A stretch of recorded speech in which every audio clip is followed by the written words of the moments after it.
Hamıya salam. Bugün sizlerle beraber asan ve dadlı tort resepti paylaşacağım.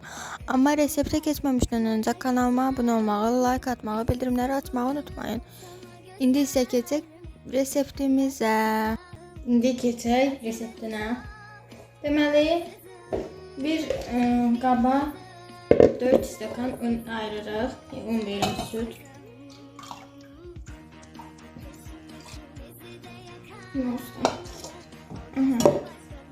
Şimdi bunu pişirmeye. Dostlar, ayırdık. Şimdi sütü biraz kızmağa koyalım.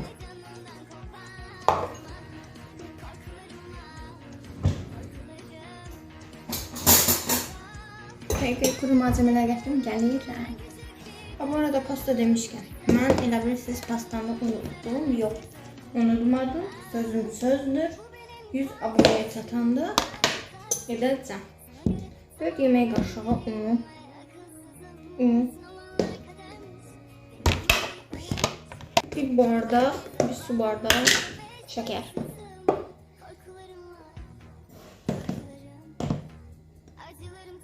Bunu buraya tökmürəm çünkü əliyəcəm bunu. Kakao. 4 deyirəm 2. Onu gördüm, elə bildim şey.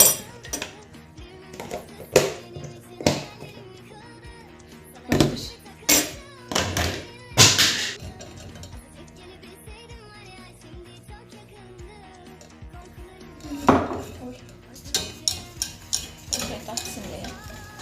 Valla köpüğünü tutmasın bu.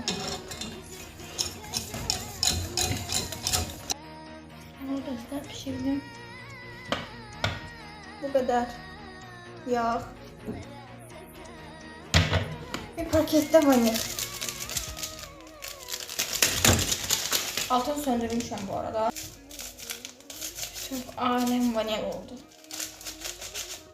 Yani bu benim sorunum değil. Bu ben sakarlık sorunumdu. Biraz sersin.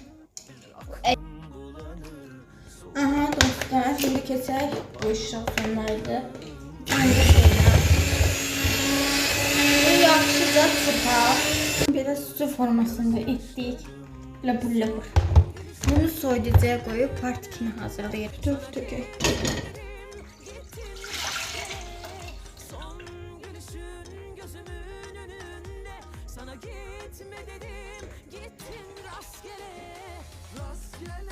Şimdi kuru malzemelerini karıştırarak. Ama burada tökmesem de orası. Şimdi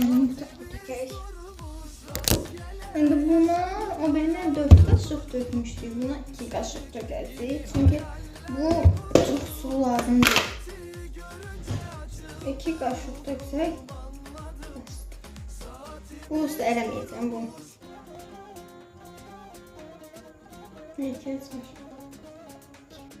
Yumurta sadece əlavə etdim. Əlim yumurtalıydı deyə birini çəkmədim.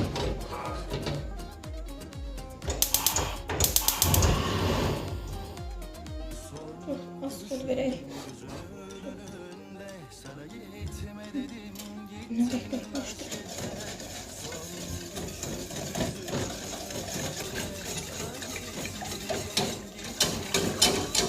Tam pişene kadar karıştırdım. Pişirdim. İçerisine bir paket vanil ve bir kaşık yağ katacağım.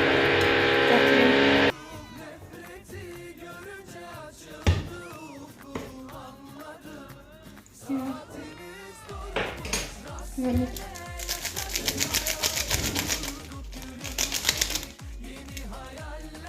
Bu şu kıvam oldu.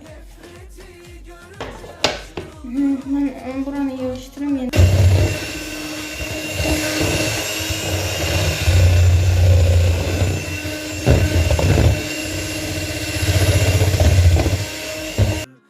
Dostlar, onları gösterene kadar güzel.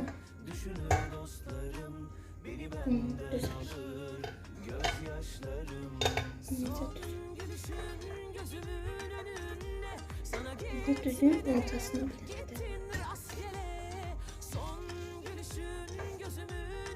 bıraktım. Sana gitme dedim, gittin rastgele.